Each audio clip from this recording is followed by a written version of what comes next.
திராவிடத்தை வெட்டி வீழ்த்தாமல் விட மாட்டேன், பெரியார் பிம்பத்தை ஒழிக்காமல் ஓய மாட்டேன் அப்படின்றாரு. இல்லைங்க, இவனுடைய தரத்துக்கு நான் பேசுகிறதே பெருசு. உங்களுக்கான பாதுகாப்பை காவல்துறையை உறுதி செய்யுள்ள அது அப்புறம் எதுக்கு நைட்டே இத்தனை பேர்த்த வர சோத்து போட்டு வச்சுருந்தீங்க?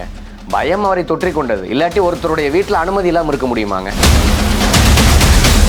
நீங்கள் தம்பிகளுக்கு ஒரு பச்சை தண்ணி கூட கொடுத்தது கிடையாது இத்தனை வருஷம். இப்போ பிரியாணி போடுறாரு, வீட்டுக்குள்ளேயே வச்சுக்கிறாருன்னா விட்டுட்டு எங்கேயாச்சும் போயிடாதீங்கடா, சாப்பிட்டு வரேன்ட்டு கிளம்புன நேரத்தில் யாரை பூந்துட்டா என்ன பண்ணுறது?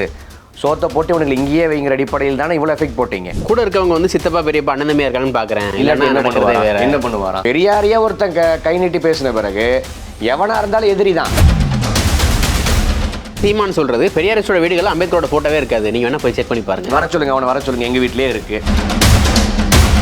மெயின் பிரான்ச்சே அமைதியா இருக்கப்ப பெட்டி கடையெல்லாம் எதுக்கு பேசுறீங்க அப்படின்ற வீரமணி அவர்கள் பேசியிருந்தா அதற்கும் வேற பதில் தான் சொல்லியிருப்பானே ஒழிய ஆசிரியர் பதில் சொல்லிட்டா மட்டும் வணங்கவா போறான். அவர் வந்து உங்களை சொல்ற கைத்தடியை ஊனிட்டு வர்றாங்க, நாங்க பிரபாகரன் பிள்ளைகள் ராணுவத்தில் அதுக்கு வரோம். யாருமே நாங்கள் தான் அதிகாரப்பூர்வமான எல்டிடின்னு கிளைம் பண்ணவே முடியாத இடத்தில் புலிகள் இருக்காங்க. அப்படி புலிகள் இருக்காங்கிறது தெரிஞ்சனாலதான் சீமானுடைய இந்த ஆட்டமெல்லாம். சீமானை வளர்த்ததே பெரியாரிய மேடைகள் தானே. அப்ப தப்பு யார் மேல? பெரியாரிய தலைவர் மேலையா, பெரியார் மேலையா, யார் மேல தப்பு தான்? இப்படி ஒரு 420 கணிக்காம வளர்த்தது தப்புங்கிறதான் எங்களை போன்றவர்களுடைய வாதம். சங்ககிரி ராஜ்குமார் சொல்ற மாதிரி பிரபாகரனோட சீமான் இருக்க படம் வந்து போய் அதை எடிட் பண்ணதா சொல்றது அவர் தான் எடிட் பண்ணாருங்கிறது உண்மை. ஆனா தம்பிகள் என்ன சொல்றாங்கன்னா, இறுதி காலத்துல கூட கொளத்தூர்மணியோ கூறாம கூப்பிடல, எங்க அண்ணன் சீமானை தான் கூப்பிட்டாங்க, எங்க அண்ணன் சீமானை தான் வந்து கடமை ஏத்துக்க சொன்னாங்க. பிரபாகரனுக்கும் சீமானுக்கும் எந்த சம்மதம் கிடையாது. பிரபாகரன் நம்மாளு. அந்த பிரபாகரனுடைய பின்பத்தை சிதைப்பது சீமான். இனத்தையே காட்டி கொடுக்கும் விதமாக இனத்தின் தலைவர்களையே கொச்சைப்படுத்தக்கூடிய வேலையை சீமான் இங்க செய்யறதுதான் பிரச்சனை. இவருடைய அடிப்படையே ஃபேக்கா இருக்கு. ஜீரோலிருந்து ஒரு போலியான நபராக ஒரு உருவாயிருக்கார். அதை நம்ம அவர்கள் கணிக்க தவறிட்டாங்களே அப்படிங்கிறது பெருத்த ஏமாற்றம் தான் நமக்கு. ஜெயிக்காமையே எலெக்ஷன் டேட் அறிவிச்ச உடனே செட்டில்மெண்ட் வாங்குற ஒரே நபர் தமிழ்நாட்டில் சீமான் தான். எலெக்ஷன் டேட் அறிவிச்சுட்டா போதும், அதிமுகவுக்கு எதிராக வேலை செய்யணுமா திமுக கிட்ட காசு, திமுகவுக்கு எதிராக வேலை செய்யணுமா அதிமுக கிட்ட காசு. பெரியாரிய இயக்கங்கள் அடுத்தடுத்து இந்த போராட்டத்தை எப்படி முன்னெடுத்துட்டு போக போறீங்க? சீமானும் உயர்தா தெரியல. அவருடைய வேலையானது நிறுத்தும் வரை, அரசியல் ரீதியாக அவரை அரசியல் அனாதையாக்கும் வரை எங்களுடைய இந்த பணியும் தொடரும்.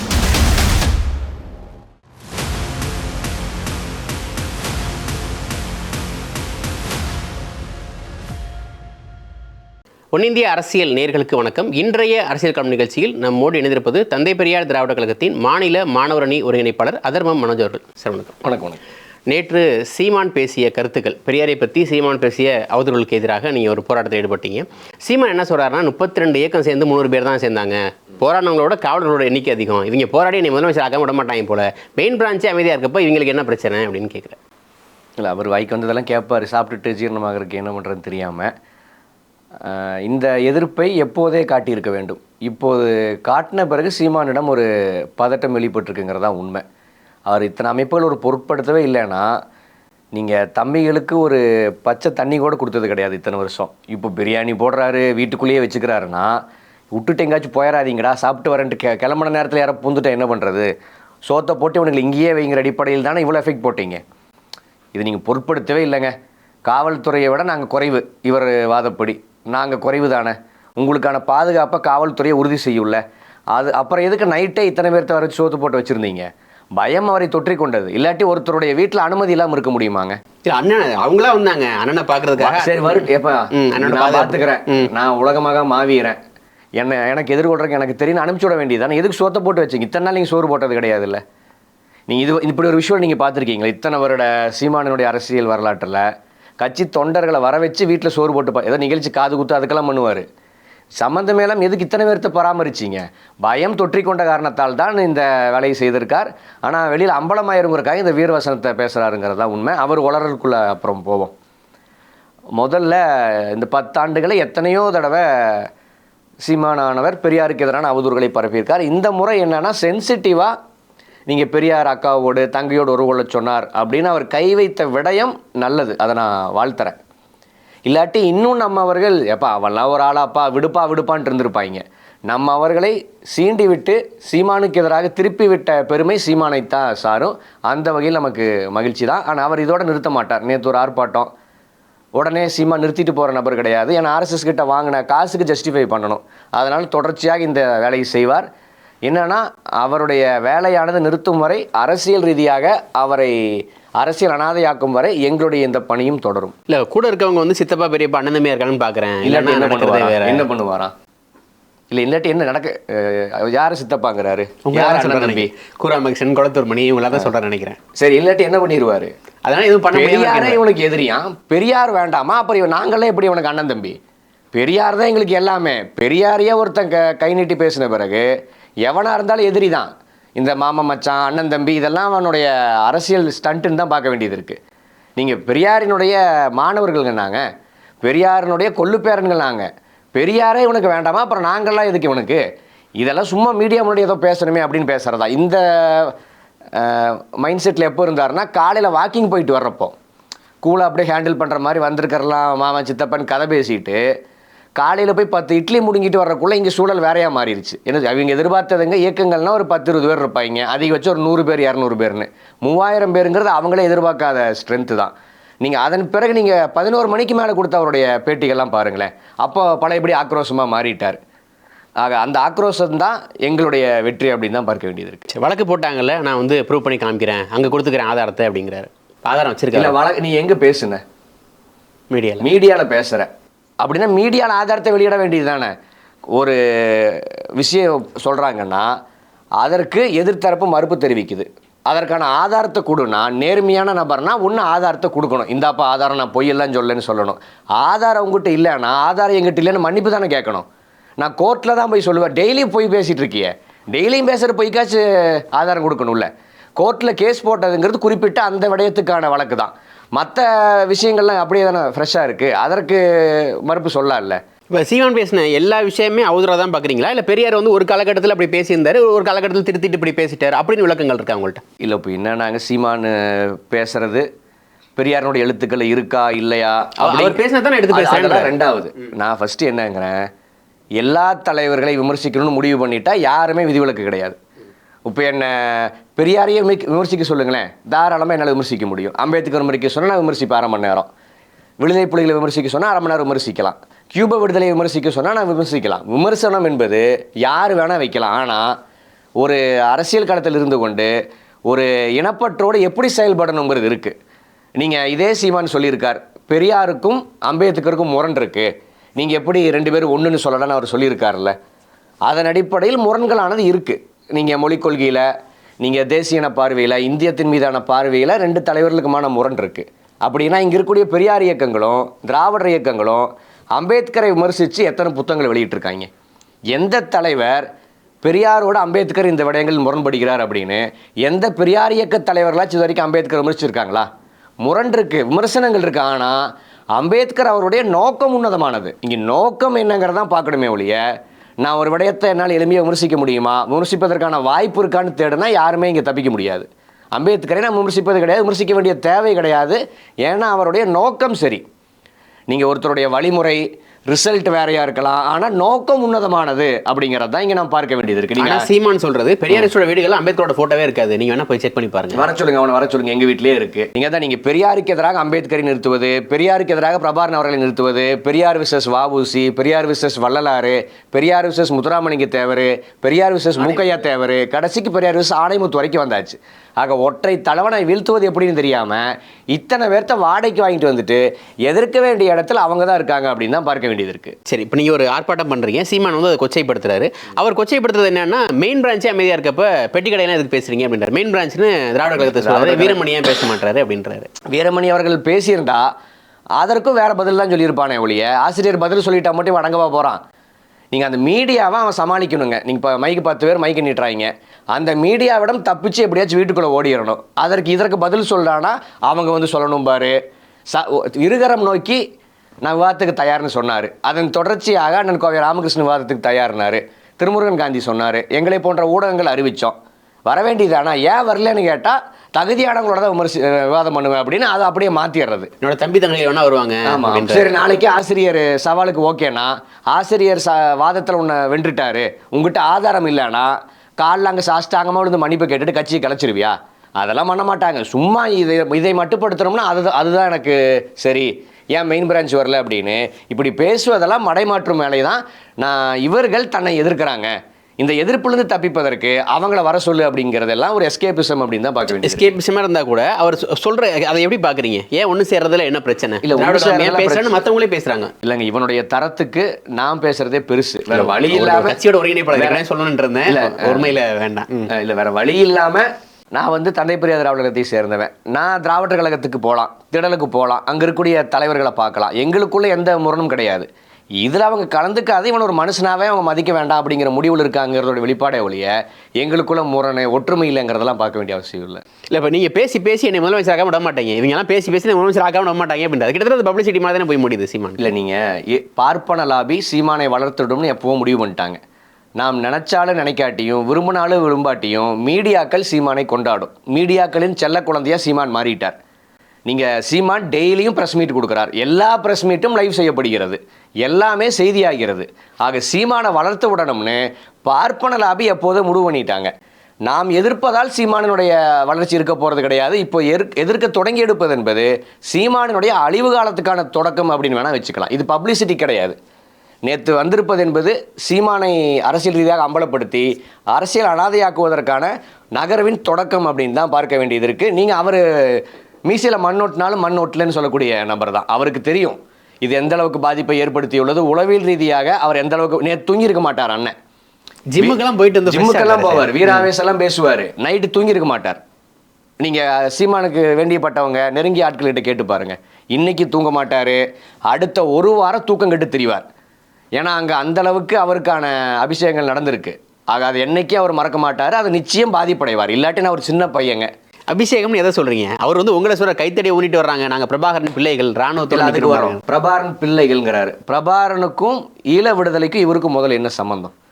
நீங்கள் 80களில் ஈழ விடுதலையானது பெரும் தாக்கத்தை உண்டாக்கி ஒரு உச்சத்தை தொடுது. 83 கருப்பு ஜோலைக்கு பிறகு 2009 வரைக்கும் அந்த பயணமானது இருக்குது. நீங்கள் 83 போதே இவர் குழந்தை கிடையாது, அப்போதே 17-18 வயசு இருக்கும். அப்போது இருந்து 2009 வரைக்குமே இந்த நபர் ஈழ விடுதலைக்கு எந்த பங்களிக்குமே செஞ்சது கிடையாது. 2008 ஈழத்துக்கு போகிறாருங்க. போனது அண்ணன் மணியண்ணன் ரெக்கமெண்டேஷனில், வன்னியரசன் ரெக்கமெண்டேஷனில், கொளத்தூர் மணியண்ணன் ரெக்கமெண்டேஷன் அடிப்படையில் தான் அவர் உள்ளே போனாரே ஒழிய, எப்பா நமக்காக ஆயுதம் தயாரித்து கொடுத்து சிறைக்கு போன சீமானை கூப்பிடுங்கன்னு தலைவர் கூப்பிடல. ஏப்பா நமக்காக காயம்பட்ட போராளிகளுக்காக மருந்து உதவிகளை செய்த சீமானை கூப்பிடுங்கன்னு புலிகள் கூப்பிடல, தலைவர் கூப்பிடல. இப்படி எந்த அடிப்படையிலும் அவர் அழைக்கப்படலை. ஏன்னா அப்படி எந்த ப்ரீ ஹிஸ்ட்ரியும் அவருக்கு கிடையாது. ப்ரீ ஹிஸ்ட்ரியாக தான் இருக்காங்க. நான் சொல்லலாம், கோவை ராமகிருஷ்ணன் அவர்களும் அண்ணன் ஆர்ச்சாமி அவர்களும் புலிகளுக்கு ஆயுதம் தயாரித்து கொடுத்த வழக்கிற்காக கிட்டத்தட்ட 3.5 ஆண்டுகள் சிறையில் இருந்தாங்கன்னு ஒரு வரலாறு சொல்லலாம். அதே போல் அண்ணன் கொளத்தூர் மணி அவர்கள் புலிகள் பயிற்சி எடுக்க தளமமைத்து கொடுத்தார், அதற்காக 3 ஆண்டுகளுக்கும் மேற்பட்ட ஆண்டுகள் சிறையில் இருந்தார்னு வரலாற்றை சொல்லலாம். அதே போல் ஐயா வைகோ அவர்கள் புலிகளின் முகமாகவே இருந்தார், அதனால் அவரும் சிறை தண்டனை அனுபவித்தார் அப்படின்னு ஒரு வரலாறு சொல்லலாம். அப்படி சொல்வதற்கு ஒரு வரலாறு வேணும்ல. எப்பா சும்மா எல்லாம் தலைவர் கூப்பிடலப்பா, 2007 எங்கள் அண்ணன் புலிகளுக்காக இந்த வேலையை செய்திருக்கார், அதற்காக சிறைக்கு போயிருக்கார், 2005 இதை செஞ்சார், 2000 செஞ்சார், 90 இதை செஞ்சார்னு சொல்லுவதற்கு எவிடன்ஸ் ஒன்று வேணும்ல. சரி, என்னதான் பண்ணார் புலிகளுக்காக? சீமான் என்ன பண்ணார்னா புலிகளுடைய அரசியலை அழித்தொழித்தார். நீங்கள் 2009 இறுதி கேட்டாங்க, அப்போ பலரும் தீக்குளிச்சு இறந்தாங்க. அண்ணன் முத்துக்குமார் உட்பட பலரும் இறந்தாங்க. அதில் யார் யாரெல்லாம் இறந்தாங்கன்னா, ஈழத்துக்கு நேர் எதிர்கொள்கையுடைய காங்கிரஸ் தொண்டர் தீக்குளிச்சு செத்தார், கொள்கையே இல்லாத தேமுதிக தொண்டர் தீக்குளிச்சு இறந்தார். இவர்களால் மாற்று முறையாளர்கள் அடையாளப்படுத்தக்கூடிய அந்த மாற்று மொழியை சேர்ந்த தோழர்களும் தீக்குளிச்சு செத்தாங்க. இப்படி கட்சி கடந்து அத்தனை பேருமே ஈழ ஆதரவாகத்தான் தமிழ்நாட்டில் இருந்தாங்க. அவ்வளோ ஒரு ஈழ ஆதரவு ஸ்பேஸ் இருந்துச்சு. இவர் வந்த பிறகு பிரபாகரனை முன்னிலைப்படுத்தி கொண்டு எல்லா தலைவர்களையும் திட்டத்திட்ட ஒவ்வொரு கட்சியும் ஈழ விடுதலையின் மீதும் தலைவர் மீதும் புலிகளின் மீதும் ஒவ்வாமை அடைய வைக்கக்கூடிய வேலையத்தை அவர் செஞ்சார். நீங்கள் அது வேற ஒரு தேசிய விடுதலைங்க. உங்களுக்கு இங்கே பல அரசியல் இருக்கலாம், நீங்கள் பல கட்சி மாறுபாடுகள் இருக்கலாம், கொள்கை முரண்கள் இருக்கலாம், ஆனால் அத்தனை பேருமே தமிழர்களாக அவர்களுக்கு உழைக்க வேண்டும்ங்கிறது 2009 வரைக்கும் இருந்துச்சு. இதில் என்னன்னா அதிமுக நேரெதிர் நிலைப்பாடு இருந்துச்சு. அந்த அதிமுக தொண்டர்கள் பலரும் கூட ஈழ விடுதலைக்காக தங்களுடைய பங்களிப்பை செலுத்தியிருக்காங்க. இப்படி இருந்த ஆதரவு தளத்தை முற்ற முழுவதுமாக உடைச்சிட்டு நான் மட்டும்தான் புலிகளுக்கானவன், நான் மட்டும்தான் ஈழ விடுதலைக்கானவன்ட்டு ஈழ விடுதலையை சுருக்கி பெரும்பான்மையான தமிழ் மக்களிடமிருந்து ஐசோலேட் பண்ற வேலையை அவர் செஞ்சு முடிச்சிருக்காரு. சீமானை வளர்த்ததே பெரியாரிய மேடைகள் தானே. அப்ப தப்பு யார் மேல? பெரியாரிய தலைவர்கள் மேலையா, பெரியார் ரசிகர்கள் மேலையா, யார் மேல தப்பு தான்? இப்படி ஒரு 420 கணிக்காம வளர்த்தது தப்புங்கிறதான் எங்களை போன்றவர்களுடைய வாதம்.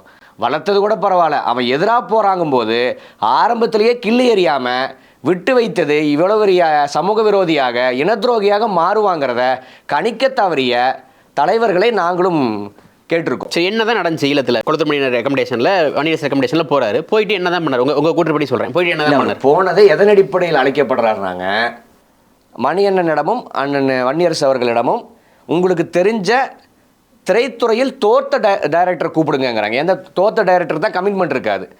வெற்றி கொண்ட டைரக்டர்களுக்கு கால்ஷீட்ஸ்கள் இருக்கும். தோத்த டைரக்டர்கள் சும்மா உட்காந்துருப்பாங்க. அந்த மாதிரி ஏதோ ஒரு பையனை அனுப்பிச்சி விடுங்கன்னு தான் ஃபஸ்ட்டு சொல்கிறாங்க.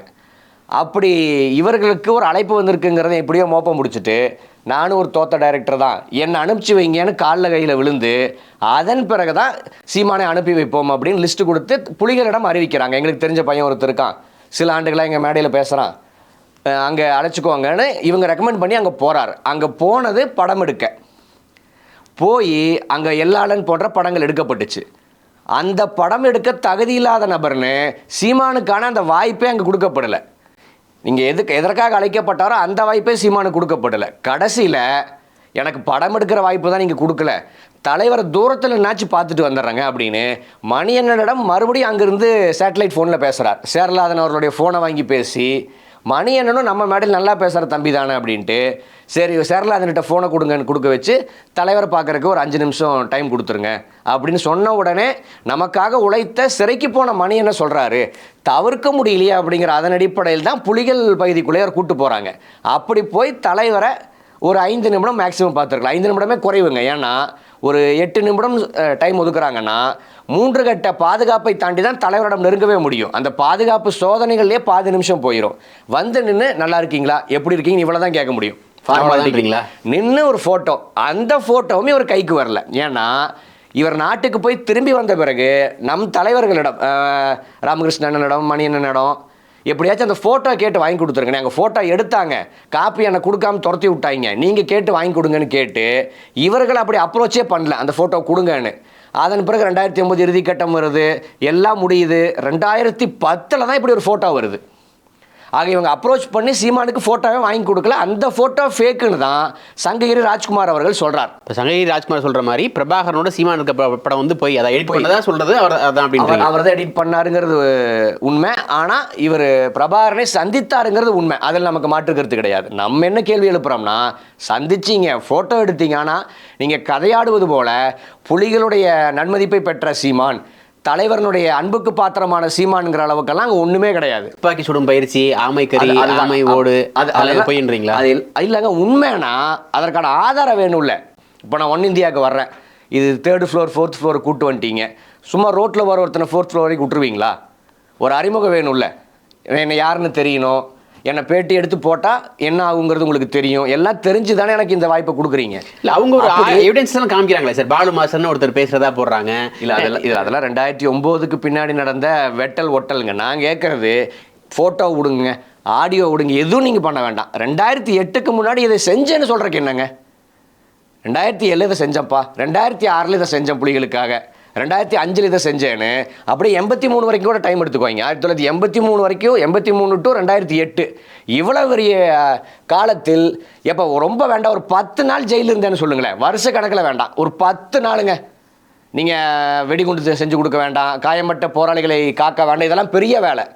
வெறுமனே சாதாரண ஒரு மாணவராக இருந்து நான் இந்த போராட்டத்தில் கலந்து கொண்டு சிறைக்கு போனேன் அப்படின்னு இப்படி சொல்வதற்கு கூட எந்த ஆதாரமும் கிடையாது. அப்படி ஆதாரத்தை கொடுத்தா கூட எப்பா சீமான் இதெல்லாம் பண்ணும்போது புலிகளுக்கு தகவல் போயிருக்கும், நமக்காக இவ்வளோ உழைச்சிருக்காரு, ஜெயிலுக்கு போயிருக்காரு, இவ்வளோ போலீஸிடம் நிதி உதவி வாங்கியிருக்காரு அப்படிங்கிற தகவல் போய் அதன் அடிப்படையில் புலிகளுடைய நன்மதிப்பை பெறலாம். அப்படித்தான் அண்ணன் ராமகிருஷ்ணன் அவர்கள் நட்பை பெற்றார், அண்ணன் கொளத்தூர்மணி அவர்கள் பெற்றார். அப்படி ஏதாச்சும் வேணும் இல்லைங்க. ஆனால் தம்பிகள் என்ன சொல்கிறாங்கன்னா, இறுதி காலத்தில் கூட கொளத்தூர்மணியோ கூறாமகிருஷ்ணனையோ கூப்பிடல, எங்கள் அண்ணன் சீமானை தான் கூப்பிட்டாங்க, எங்கள் அண்ணன் சீமானை தான் வந்து கடமை ஏற்றுக்க சொன்னாங்க, அடுத்து வந்து எடுத்து முன்னெடுக்க சொன்னாங்க. அப்படியெல்லாம் கூப்பிடல. அதான் நான் சொன்னேன், கூப்பிட்டு எப்படி போனாருங்கிறத நான் சொல்ல, இவங்களை ஏன் கூப்பிடலங்கிறத நான் சொல்லிடுறேன். தலைவருக்கு புலிகளுக்கு யார் எதற்கு பயன்படுவார்கள்னு தெரியும். கோவை ராமகிருஷ்ணன் அவர்கள் எதற்கு பயன்படுவார், மணியண்ணன் எதற்கு பயன்படுவார், நெடுமாறன் எதற்கு பயன்படுவாருங்கிறதுலாம் அவங்களுக்கு தெரியும். அதனால தான் பெரியார் இயக்க தலைவர்களை வச்சு ஆயுதங்கள் தயாரித்தாங்க, ஆயுத பயிற்சி எடுத்தாங்க. பெரியார் இயக்க தலைவர்கள் எந்த இடத்திலும் சமரசம் இல்லாமல் எவ்வளோ ஒடுக்குமுறை வந்தாலும் நமக்காக நிற்பாங்கிற புள்ளியில் அன்றைக்கி புலிகள் இருந்தாங்க.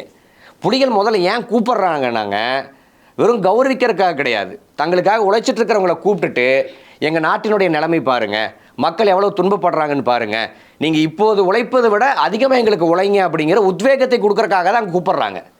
அப்படி மணியண்ணனுக்கும் ராமகிருஷ்ணனுக்கும் புதுசாக காமிக்கிறதுக்கு எதுவும் கிடையாது. அவங்க 90களிலே பார்த்துட்டு வந்துட்டு இதுதான் ஈழத்தினுடைய நிலவரம் முழுசாக தெரிஞ்ச பிறகு தான் தங்களுடைய பங்களிப்பை பெருமளவில் செலுத்திட்டாங்க. அவங்ககிட்ட புதுசாக வந்து கன்வின்ஸ் பண்ணுறதுக்கு ஒன்றும் கிடையாது. அதனால் இறுதிக்கட்டத்தில் அவங்க அழைக்கப்படலை. அண்ணன் திருமாவர்கள் போனார், இன்னும் பிற ஆட்கள் போனாங்க. முக்கியமாக அண்ணன் திருமா மட்டும்தான் அந்த காலகட்டத்தில் அரசியல் தலைவருங்க. 2004க்கு பிறகு 9க்குள்ளே போனதில் திருமா மட்டும்தான் அரசியல் தலைவர். மற்ற எல்லாருமே ஓவியர்கள், கவிஞர்கள் இப்படி தான் போனாங்க. ஏன்னா அன்றைக்கு அமைதிக்காலம் இருந்துச்சு. அதனால் தங்களுடைய புலிகளுக்கு கலை ரீதியாக அடுத்த கட்டத்திற்கு அவங்க பயிற்றுவிக்கணுங்கிற இதற்காக கூப்பிட்டாங்களே ஒழிய ஆயுதம் தயாரிக்கிற கூப்பிடல. ஏன்னா 90களுக்கு பிறகு திராவிட இயக்க தலைவர்களுடைய ஆயுத உதவியை தாண்டி அவங்களுக்கு வெளிநாட்டு தொடர்புகள் கிடைச்சிருச்சு. வெளிநாடுகளிலிருந்து ஆயுதங்களை இறக்குமதி செய்யக்கூடிய புலிகள் போயிட்டாங்க. அதனால் நம்மகிட்ட ஆயுதம் கேட்காம நம்மை அரசியல் ரீதியாக புலிகள் பயன்படுத்திக்கிட்டாங்க. அந்த வேலையை 2009 வரைக்கும் செஞ்சாங்க. அப்படி சீமான் செஞ்சது என்னன்னு தானே கேட்குறோம். ஆடியோ வருது, ஃபோட்டோ வருது, அதெல்லாம் ரெண்டாவதுங்க. செஞ்சது என்னங்கிறது வேணும்ல. ஒருத்தருடைய அன்புக்கு பாத்திரமாக நீங்கள் எப்படிங்க மாறினீங்க அப்படிங்கிறதுக்கான பதில் வேணும்ல. அப்படியான பதிலே கிடையாது. இல்லை, அவர் என்ன சொல்கிறாருன்னா, பெரியாரனை அடிக்கிறதுனால இப்போ பிரபாகரனை தூக்கிட்டு வர்றாங்க, சங்ககிரி ராஜ்குமார் வந்து 15 வருஷம் படுத்து கிடந்தாரா அப்படின்னு கேட்குறேன். இல்லை, சங்ககிரி ராஜ்குமார் தெளிவாக சொல்கிறார், நான் ஒரு தவறு பண்ணிட்டேன். ஆனால் நீங்கள் பெரியாரை இவ்வளோ அசிங்கப்படுத்தி ஆர்எஸ்எஸ்காரனும் பாஜகக்காரனும் செய்ய துணியாத துரோக வேலையை செய்கிற அளவுக்கு போன காரணத்தால் என் மனசாட்சி உறுத்தி இப்போ நான் அம்பலப்படுத்துகிறேன் அப்படிங்கிறார். அப்படிதான் அவர் சொல்கிறாரு, பதிவு பண்ணுறாருங்க. அதை தாண்டிங்க பிரபாகரனை இப்போது தூக்கிட்டு வரல. பிரபாகரன் இஷ்யூவை, பிரபாகரன் எங்கவர், பிரபாகரனோ ஈழ விடுதலையோ அதற்கான அடையாளம் கருஞ்சட்டைகள் தான் தமிழ்நாட்டை பொறுத்த வரைக்கும். நீங்கள் புலிகள்லாம் செத்த பிறகு, ஈழ விடுதலையெல்லாம் அழிஞ்ச பிறகு, அதுக்கப்புறம் ஒருத்தர் வந்து நான் தான் புலிகளுக்கான பிரதிநிதினா ஈழத்தமிழர்களைப் போல், அப்பாவி ஈழத்தமிழர் சிலர் நம்புகிறாங்க. அப்படி நம்புவது போல் தமிழ்நாட்டில் அத்தனை பேரும் முட்டாள்கள் கிடையாது. பிரபாகரன் நாங்கள் பொண்ணு இல்லைங்க, பெரியார் திராவிட இயக்கத்தின் முகம், அதனால் நான் எதிர்க்கிறேங்கிறார். ஏன் பெரியார் இயக்க தலைவர்களும் தோழர்களும் திருப்பி ஏப்பா நாம் தமிழருடைய அடையாளம் பிரபாகரன் தான், அந்த பிரபாகரனை காலி பண்ணுங்க அப்படின்னு ஏன் எந்த பெரியார் இயக்கமும் செயல்படுவது கிடையாது? ஏன்னா எங்களுக்கு தெளிவு தெரியும், பிரபாகரனுக்கும் சீமானுக்கும் எந்த சம்மதமும் கிடையாது. பிரபாகரன் நம்மாள், அந்த பிரபாகரனுடைய பின்பத்தை சிதைப்பது சீமான். பிரபாகரன் உயிரோடு இருந்தவரை திராவிட இயக்கத்தை எதிர்த்தது கிடையாது, பெரியாரை எதிர்த்தது கிடையாது. மாறாக பெரியாரியத்தை ஆதரித்தவராக தலைவர் இருந்தார். நான் ட்விட்டரில் கூட ஒரு வீடியோ போட்டேன். நீங்கள் புலிகளினுடைய அஃபிஷியல் சேனல் போராளிகள் வீட்டுக்கு போய் ஃபோட்டோ எடுக்கிறாங்க, வீடியோ எடுக்கிறாங்க. அப்போது தலைவர் பெரியாரினுடைய படம் ஈழத்தமிழர் வீட்டில் இருக்குது, போராளி வீட்டில் இருக்குது. அந்த அளவுக்கு அவங்க பெரியாரை ஏற்றுக்கொண்டவர்களாக இருந்தாங்க. ஆக சீமான் செய்யக்கூடிய எந்த வேலைக்குமே புலிகள் பொறுப்பாக முடியாது, தலைவர் பொறுப்பாக முடியாது. அந்த தெளிவங்களுக்கு இருக்கிற காரணத்தால் எங்களுடைய ஒற்றை டார்கெட் சீமான் தானே ஒழிய இது போன்ற இனத்துரோக வேலையை நாங்கள் என்னாலும் செய்ய மாட்டோம். நாங்களே தலைவரை வளர்த்து விட்டு எங்கவர்களாக இருக்கும்போது சீமான் மீதான கோபத்திற்கு பிரபாகரனை அடிக்க வேண்டிய தேவை கிடையாதுங்கிற தெளிவு எங்களுக்கு இருக்கு. இல்லை, நான் சொல்கிற கதைகள் பொய்யா இருந்தால் எல்டிடி தான் மறுக்கணும். எல்டிடி இல்லைங்கிற தைரியத்தில் தானே கதையே வருது. குறைந்தபட்சம் ஒரு அறிக்கை விடலுக்கு கூட இன்னைக்கு எல்டிடி இல்லையா? எங்கே அவங்களுக்கு என்னன்னாங்க, தலைமை இல்லை. வெளிநாடுகளுக்கு 2009க்கு முன்னாடி போனவங்க இருக்காங்க. அது வந்து ஒரு ஸ்ட்ரக்சர்டாக இல்லை. முன்னாள் போராளிகளாக இருக்கலாம், அங்கே ஒன்று இங்கே ஒன்றுமா, அங்கே அமைப்புகளாக இருக்கலாம். ஆனால் ஒற்றை அமைப்பு இதுதானே சொல்லும்படி எதுவுமே இல்லை.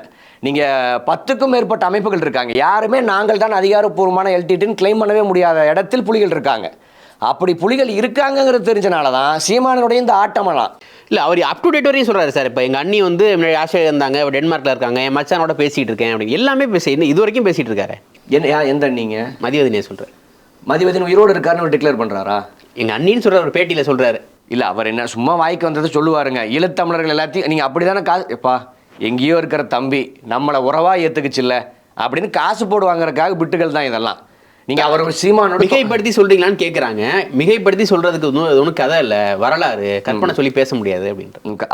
அதுக்கான ஆதாரம் தாங்க கேட்குறோம். அது உண்மையான வரலாறுனா ஒரு ப்ரீ ஹிஸ்ட்ரியை சொல்லுன்னு தான் கேட்குறோம். இப்போ நான் திடீர்னு ரோட்டில் ஒருத்தரை கூப்பிட்டு என்னுடைய சொத்து எழுதி வச்சிருவேனா, இல்லை என்னுடைய சொத்து பத்துக்கெல்லாம் கொடுத்து எனக்கு அப்புறம் இவர் தான் பண்ணான்னு சொல்லிடுவேனா, இல்லை இயக்கமாக நாங்கள் இருக்கோம் ஏப்பா இனிமேல் தான் இந்த இயக்கத்துக்கு தலைவர் அப்படின்னு சம்மந்தமே ஒருத்தருக்கு இயக்கத்துக்கு கொடுத்துருவோமா? ஒரு தொடர்புங்கிறது வேணும். அப்படி என்ன தொடர்புன்னு தானே கேட்குறோம். ரொம்ப எவிடன்ஸாக நாங்கள் கேட்குறோம். இல்லை, உங்கள் மூலமாகவே தொடர்பு ஏற்பட்டிருந்தா கூட இறுதி காலத்தில் சூசை போன்றவர்கள் வந்து சீமானத்தை நம்பினாங்க. இல்லை, அதுவும் எடிட்டட் ஆடியோ தான். நீங்கள் அந்த குறிப்பிட்ட ஆடியோலங்க மணியண்ணன் பேரை சொல்கிறார், ராமகிருஷ்ணன் பேரை சொல்கிறார், வைகோ பேரை சொல்கிறார், நெடுமாறன் பேரை சொல்கிறார். அது எல்லாம் கட் பண்ணி வீசிட்டு வெறுமனே சீமானிடம் சொல்லுங்கோ அப்படிங்கிறத மட்டும் உள்ள சொருகி அதுவும் ஒரு ஃபேக் ஆடியோ தான். எனக்கு என்ன பெரிய மன உளைச்சல்லாங்க, நீங்கள் இவ்வளவு ஒரு போலியான நபர் 8 கோடி தமிழர்களை ஏமாற்றி இவ்வளோ பெரிய போலியாக வளர்கிற வரைக்கும் இந்த சமூகம் வேடிக்கை பார்க்குதுன்னா நம்ம எவ்வளோ வீக்காக இருக்கோம் அப்படிங்கிற புள்ளியை தான் நம்ம யோசிக்க வேண்டியது இருக்குது. நீங்கள் ஒரு நேர்மையான நபருங்க, நேர்மையாக இருந்தார், பின்னாடி தடம் போன்றாருங்கிறது வேற. இவருடைய அடிப்படையே ஃபேக்காக இருக்கே. ஜீரோவிலிருந்து ஒரு போலியான நபராக இவர் உருவாயிருக்கார். அதை நம்ம அவர்கள் கணிக்க தவறிட்டாங்களே அப்படிங்கிறது பெருத்த ஏமாற்றம் தான் நமக்கு. சீமானோட வாதம் வந்து பெரியார் மட்டுமே உழைச்சாரு, இன்னும் எத்தனையோ பேர் உழைச்சாங்க, பெரியார் மட்டும் மையப்படுத்தி மற்ற எல்லாத்தோட புகழையும் வந்து மங்க செய்கிறாங்க, அழிக்க பார்க்குறாங்க திராவிடர் கழகம். இல்லை, நீங்கள் வருடம் பிரபாகரன் அவருடைய பிறந்தநாளை கொண்டாடுறோம். ஏன் தந்தை செல்வாவனுடைய பிறந்தநாளை கொண்டாடுறது கிடையாது? குட்டிமணி இந்த தினத்துக்கு உழைக்கலையா? தங்கதுரை உழைக்கலையா? ஜெகன் உழைக்கலையா? அவங்களுக்கெல்லாம் ஏன் மரியாதை செலுத்துவது கிடையாது? அப்படின்னா பிரபாகரன் அவர்கள் இவங்களெல்லாம் இருட்டடிப்பு செஞ்சுட்டார் அப்படின்னு சொன்னால் அது பைத்தியகாரத்தனமான வாதமா இல்லையா? ஒரு இனத்திற்காக ஒரு தலைவர் எமர்ஜ் ஆகி அவர் இனத்தின் தலைவராக நிற்பார். அவரை பல நாட்கள் நினைவு கூறுவாங்க, பல ஆண்டுகள் நினைவு கூறுவாங்க. அது 100 ஆண்டுகளோ 200 ஆண்டுகளோ கூட தொடரலாம். ஆக இப்படி ஒருத்தர் தலைவராக மாறுறதுங்கிறது இயற்கை. நீங்கள் கியூபாவில் ஏன் கியூபா விடுதலைன்னா ஃபிடல் காஸ்ட்ரோ மட்டும் ஞாபகத்துக்கு வரார், சேகுவாரா மட்டும் ஞாபகத்துக்கு வரார், வேறு யாருமே அங்கே சாகலையா? ஆக ஃபிடல் காஸ்ட்ரோவும் சேகுவாராவும் திட்டமிட்டு அங்கே தியாகம் செய்தவர்கள் இருட்டடிப்பு செஞ்சுட்டு வெறுமனே ஃபிடல் காஸ்ட்ரா சேகுவாரான்னு மட்டும் நிறுத்துறாங்க அப்படின்னு சொன்னால் எவ்வளோ பெரிய பைத்தியகாரத்தனமான வாதம். இதுக்கு ஏதோ பதில் இருக்காங்க. பெரியார் மட்டும் கொண்டாடுறாங்க, மற்றவர்களை கொண்டாடலைன்னா ஈழ விடுதலைக்கு எத்தனையோ பேர் உழைச்சிருக்காங்களே, ஏன் அவங்கள கொண்டாடலை? அது இனந்துரோக வேலை நம்ம சொல்லலாமா? சொல்ல மாட்டோம். ஏன்னா நமக்கு தெளிவு இருக்குது. பிரபாகரன் அந்த விடுதலையை அடுத்த கட்டத்துக்கு நகர்த்தினார். மற்றவங்களும் உழைச்சாங்க, ஆனால் அவர் அடுத்த கட்டத்துக்கு நகர்த்தினார், ஒரு இனத்தின் தலைவனாக நின்றார். அதே போல் இந்த மண்ணை பொறுத்த வரைக்குமே பெரியாரை போல பெரியாருக்கு முன்னரே பலரும் பார்ப்பன எதிர்ப்பு பேசினாங்க, சாதி ஒழிப்பு பேசியிருக்கலாம். ஆனால் பெரியார் தானே அடுத்த கட்டத்துக்கு எடுத்துகிட்டு போகிறார். நீங்கள் ஒன்றும் இல்லைங்க, ரொம்ப எளிமையான உதாரணம். பெரியாரினுடைய சமகாலத்தில் பாவலர் பெருஞ்சித்தனார் அவர்கள் வாழ்கிறார். அவர் உண்மையான தமிழ் தேசியவாதி. அவருக்கு பெரியார் அவர்களுடைய மொழிக் கொள்கை மீது மாற்று கருத்து இருக்குது. நீங்கள் அவர் ஒரு இடத்துல சொல்கிறாரு, பெரியார் சமூக விடுதலையில் பெரியாராக இருக்கலாம், ஆனால் மொழிக் கொள்கையில் பெரியார் சிறியார் தான்ங்கிற அளவுக்கு கடுமையான விமர்சனத்தை வைக்கிறார். ஆனால் அதே அவர் இந்த 2000 ஆண்டுகளில் வள்ளுவருக்கு பிறகு இந்த இனத்தில் தோன்றிய ஒற்றை தலைவன் தந்தை பெரியார் தான் அப்படின்னு டிக்ளேர் செய்கிறார். அப்படின்னா நீங்கள் மாற்று கருத்து இருக்குது, விமர்சனங்கள் இருக்குது, ஆனால் பெரியாரை தலைவராக ஏற்றுக்கொள்ளக்கூடிய நேர்மையானது மாற்று கருத்துடையவர்களிடம் இருந்துச்சு. அதனால் அவர்களை நாங்கள் தோழர்களாக பாவிக்கிறோம். இப்போது தோழர் தியாகு போன்றவங்க இருக்காங்க, அவங்க பெரியார் மீது சில விமர்சனங்கள் வைப்பாங்க. பெரியாரினுடைய 2வது மொழி போராட்டத்தின் போது பெரியாரினுடைய நிலைப்பாட்டை நாங்கள் விமர்சிக்கிறோம் அப்படின்னு பல விடயங்களை சொன்னாலும், நேற்று இந்த விவாதத்தில் பெரியாருக்காக தியாகு தோழர் போய் பேசுகிறார். அப்படின்னா விமர்சனங்கள் இருப்பது என்பது வேறு. ஆனால் இனத்தையே காட்டி கொடுக்கும் விதமாக இனத்தின் தலைவர்களையே கொச்சைப்படுத்தக்கூடிய வேலையை சீமான் இங்கே செய்கிறது தான் பிரச்சனை. ஆக எப்படி ஈழத்தில் பிரபாகரன் போல பலரும் உழைத்தாங்களோ அதே மாதிரி தமிழ்நாட்டிலையும் உழைச்சாங்க. ஆனால் அவர்கள் எல்லாத்தையும் தாண்டி பெரியார் தான் சிஸ்டமேட்டிக்காக இயக்கமாக்கினார். நீங்கள் ஏன் புத்தரையும் பெரியாரையும் கம்பேர் பண்ணுறாங்கன்னாங்க, புத்தரனுடைய பௌத்தம் என்பது இன்னைக்கு மதம், ஆனால் அன்னைக்கு அது ஒரு பார்ப்பன எதிர்ப்பு இயக்கம். பௌத்தத்தில் உறுப்பினர் சேர்க்கை இருந்திருக்கு, அது ஒரு இயக்கம். அதன் நீட்சி தான் 2000 ஆண்டுகள் கழித்து பெரியாரினுடைய திராவிடர் கழகம். சிஸ்டமேட்டிக்காக மக்கள் திரளாக பார்ப்பன எதிர்ப்பை செய்தது பெரியார் தானே. வள்ளலார் பாடி இருக்கலாங்க, வள்ளலார் இயக்கம் கட்டல, வள்ளலாருக்குன்னு இயக்கம் கிடையாது, பார்ப்பன எதிர்ப்பு இயக்கம் கிடையாது. நீங்கள் அதே போல் அயோத்திதாச பண்டிதர், ரெட்டைமலை சீனிவாசன், இவங்கெல்லாம் பேசுனாங்க, பாடினாங்க, போராடினாங்க. சரி, அவங்களுக்கான இயக்க நீட்சி என்பது இல்லையே. பெரியார் அந்த இயக்கத்தை கட்டினார், மக்கள் திரள் போராட்டமாக முன்னெடுத்தார், இதை மக்கள் மயப்படுத்தினார். எப்படி அங்கு பிரபாகரன் அந்த காரணத்தால் எமர்ஜ் ஆனாரோ, இங்கே பெரியார் அவர்கள் இந்த காரணத்தால் எமர்ஜ் ஆனார். நீங்கள் அந்த பெரியாரை எப்படி எதிர்க்கிறன்னு தெரியாமல் நீங்கள் இன்னும் ரொம்ப சிம்பிளான அரசியலுங்க இது. பெரியார் இங்கே இருக்கக்கூடிய ஒட்டுமொத்த பார்ப்பனர் அல்லாத மக்களினுடைய பிரதிநிதி. இவங்க என்ன செய்கிறாங்கன்னா, உனக்கு எதற்கு பார்ப்பனர் அல்லாத மக்களினுடைய பிரதிநிதி, உனக்கு தான் ஊஞ்சாதிலேயே ஆள் இருக்காங்கல்ல, உனக்கு ஆணைமுத்து இருக்காங்க, வஉசி இருக்காங்க, முத்துராமலிங்க தேவர் இருக்காரு, அயோத்திதாச பண்டிதர் இருக்காரு அப்படின்னு சாதியற்று பார்ப்பனர் அல்லாதவரை ஒருங்கிணையக்கூடிய மக்களை சாதியாக தள்ளி விடுற வேலை. இதை ஏன் இவ்வளோ அவசரமாக செய்கிறாங்க? நாங்கள் பெரியார் பார்ப்பனர் அல்லாதவதற்கான தலைவர்னு நிறுவனா அது உறுதியாச்சுன்னா பார்ப்பனர்கள் தனிமைப்படுறாங்கல்ல, ஒட்டுமொத்த தமிழர்களும் பெரியார் எங்களுக்கான தலைவர்கள் வந்துட்டா கடைசியில் யார் தேங்கி நிற்பாங்கன்னா பார்ப்பனர்கள். ஆக அப்படி நடந்து விடக்கூடாதுங்கிறதுக்காக பெரியார் தலைவர், நீ என்ன வேணும், யாரை வேணால் தலைவரை ஏற்றுக்கோ. இப்போ எத்தனை பேர் இருக்காங்க நம்ம சாதியில், நம்ம தமிழ் சாதியில், உனக்கு எதுக்கு பெரியார்னு ஏன் இவ்வளவு கதறானுங்கன்னா, பெரியார் இருக்கிற வரைக்கும் பார்ப்பனர்களுக்கு ஆபத்து, பெரியார் இருக்கிற வரைக்கும் ஆரியர்களுக்கு ஆபத்து.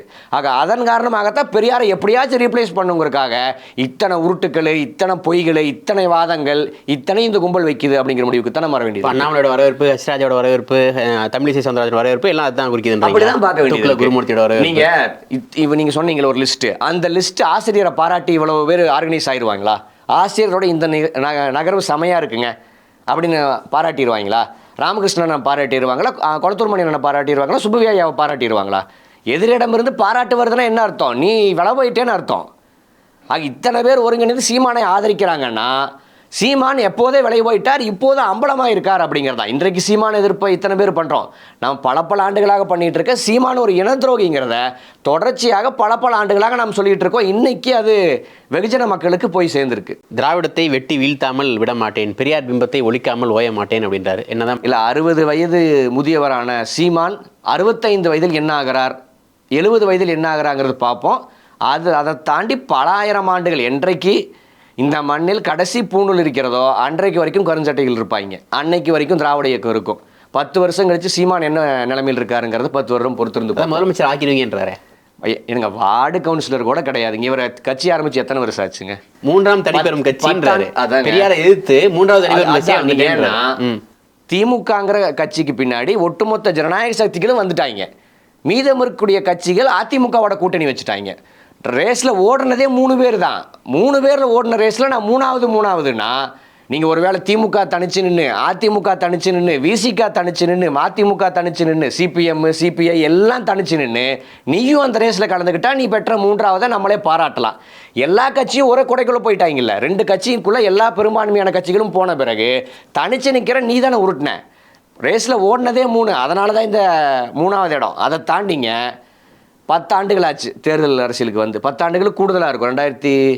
10 ஆண்டுகள் கூடுதலாயிருச்சு. திமுக தேர்தல் அறிவித்த, அது நாங்கள் 49 பிரிஞ்சாலும் ரொம்ப லேட்டாக தான் தேர்தல் அரசியலுக்கு வரோன்னு அறிவிக்கிறாங்க. அறிவித்த 10 ஆண்டுகளில் திமுக ஆட்சியை பிடிச்சிருச்சுங்க.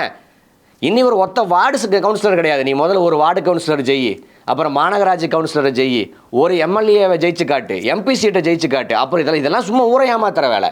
நீங்கள் அதற்கான சூடகள் எதாவது தெரியணும் இல்லைங்க. திமுக முதல் எலெக்ஷனில் இவ்வளோ ஜெயிக்குதுப்பா, 2வது எலெக்ஷனில் இவ்வளோ, 3ஆவதுல ஜெயிச்சிருச்சுன்னு ஒரு ப்ரோக்ரஸ் இருக்குல்ல. அப்படி ப்ரோக்ரஸே கிடையாது. இன்னும் 0, கவுண்டிங்கே ஸ்டார்ட் பண்ணல, நேரடியாக முதலமைச்சரா. ஈரோடு இடைத்தேர்தல் எப்படி இருக்கும்னு நினைக்கிறீங்க? சீமான் வந்து பெரியார் எடுத்து பேசியிருக்காரு, பெரியார் மண்ணில் நடைபெறுது, எப்படி இருக்கும்னு நினைக்கிறேன்? இல்லை, சீமான் பெரியாரை எதிர்த்து இவ்வளவு வீரியமாக பேசுறதுக்கு முக்கிய காரணம் ஈரோடு இடைத்தேர்தலும் தான். ஏன்னா அங்கே அதிமுக போட்டியிடல. வாழ்த்துறாரு நேற்று பேட்டியில், வாழ்த்துவார். ஆனால் 2 ஆம்பளைகள் நடுவில் ஒரு பொம்பளை படுத்துட்டு இருந்துச்சுன்னு இதே சீமான் தான் பேசினார். அதெல்லாம் ஈரோட்டில் நம்ம வந்து பண்ணுவோம் பிரச்சாரம். நீங்கள் அதிமுக தேர்தல் இல்லைங்க, பாஜக தேர்தல் இல்லை. ஆக அந்த அதிமுக ஓட்டுகளையும் பாஜக ஓட்டுகளையும் தன்மையப்படுத்தணுங்கிறதுக்காகத்தான் இப்போது ஒரு ஸ்டண்டெல்லாம் பரவாயில்லப்பா, நம்மளை ராஜாஜியை விட சீமான்ஜி பெரியாரை சிறப்பாக திட்டுறாரு அப்படின்னு பாஜக ஓட்டுகளை பொறுக்கலாங்கிறதுக்காகத்தான் இந்த வேலையை கூடுதலாக செய்கிறார் அப்படின்னு தான் நாம் பார்க்குறோம். எப்படி இருந்தாலும் நீங்கள் ஒரு 10,000 ஓட்டு கூட கூடுதலாக வாங்கு. நீங்கள் பெரும்பான்மையான மக்கள் திமுக அதிமுக பக்கங்க. அதை தாண்டி திமுக அதிமுக வேண்டாங்கன்னு சொல்கிறக்கு ஒரு கூட்டம் என்றைக்கும் இருக்குது. அப்படி இருக்கக்கூடிய கூட்டத்துக்கு இன்றைக்கி ஓட்டு போடுறதுக்கு ஆப்ஷன் கிடையாது. போட்டால் சீமானுக்கு போடணும், இல்லாட்டி நோட்டாக்கு போடணும், இல்லாட்டி வீட்டில் இருக்கணும். இப்படி அவர் வாங்கக்கூடிய ஓட்டுகள் முன்ன பின்ன இருந்தாலும் அவரால் வெற்றியை என்றைக்கும் சுவைக்க முடியாது. அதை நம்மை விட அவருக்கு நல்லா வெற்றி அடைஞ்சாதான் அவர் பதட்டமாயிருவார்.